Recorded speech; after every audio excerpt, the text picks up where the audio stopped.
নারীদের ক্ষেত্রে স্যার কন্ট্রাডিকশনটা তো ওই জায়গাতেই, কথা বুঝছেন না? এখন ধরেন আমি একটা কথা, মানে ইভেন নারীরাও যদি ভালো ব্যবসা করে খুবই ভালো জিনিস, তো এখন উনি যদি 27.5 টাকা গভর্নমেন্ট এক্সচেকারে দিয়ে বাকি 72.5 টাকা নিজের গ্রোথের জন্য এবং নিজের খরচের জন্য রাখতে পারেন, এটা কিন্তু পৃথিবীর খুব কম দেশে আছে। তো এটা একটু আপনার মাথায় রেখেন। রিফান্ডেরটা আমরা খুব কাজ করছি। রিফান্ড একদম মানে একেবারে ছোট বড় সবার রিফান্ডই তাদের ব্যাংক অ্যাকাউন্টে চলে যাবে। ভ্যাটটা আমরা শুরু করেছি, ইনকাম ট্যাক্সে আমরা অনেক দূর এগিয়েছি এবং আমরা এটা আলটিমেটলি রিটার্ন দেওয়ার পরপরই যার যার অ্যাকাউন্টে টাকা চলে যাবে, সেই অটোমেটেড সিস্টেমের দিকে আমরা যাচ্ছি। আমরা তো আমাদের সিস্টেমের নারী উদ্যোক্তা এবং এসএমই উদ্যোক্তাকে আলাদা করে আইডেন্টিফাই করি নাই।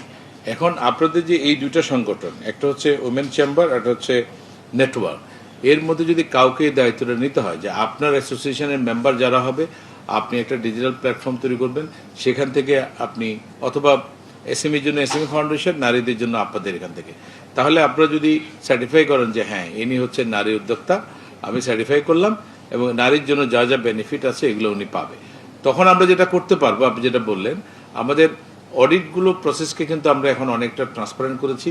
আগের মতো দেখে দেখে অডিট করার সিস্টেম উঠে গেছে। আমরা এখন রিস্ক বেসড অডিট চালু করছি এবং অডিট প্রক্রিয়া কিভাবে, মানে অডিটগুলো কিভাবে অ্যাসেসমেন্ট করবে, অডিট করবে, তার ব্যাপারে গত বছর আমরা নির্দেশনা জারি করেছি এবং এই নির্দেশনাটা কিন্তু পাবলিশ করা হয়েছে ওপেন, এখনো এনবিআর ওয়েবসাইটে পাবেন, ভবিষ্যতেও পাবেন।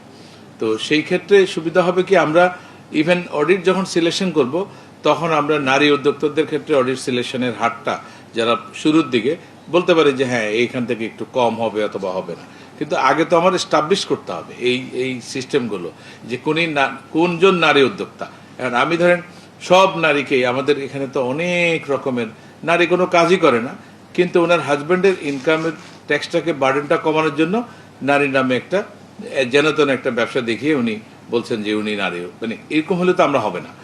যিনি সত্যিকার অর্থেই কাজ করছেন, যিনি এমপ্লয়মেন্ট জেনারেট করছেন, যার সত্যিকার অর্থে ব্যবসা বাণিজ্য আছে, তার একটা সার্টিফিকেশন আপনাদের থেকে লাগবে, তাহলে আমি ওনাকে এই বেনিফিট দিব। যিনি হাউস ওয়াইফ কিন্তু উনি বলছেন উনি ব্যবসায়ী, কারণ হচ্ছে উনি ওনার ফ্যামিলির ট্যাক্স বার্ডেন কমাতে চান শিফট করে, সেটা তো আমরা অ্যালাউ করবো না, তাহলে তো আমার আবার ট্যাক্স বেস ইরোড হয়ে যাবে। তো এই ব্যাপারে আপনাদের সহায়তা লাগবে। আপনারা বলেন উভয় মিলে কাজ করবেন নাকি কার সাথে আমরা কাজ করব।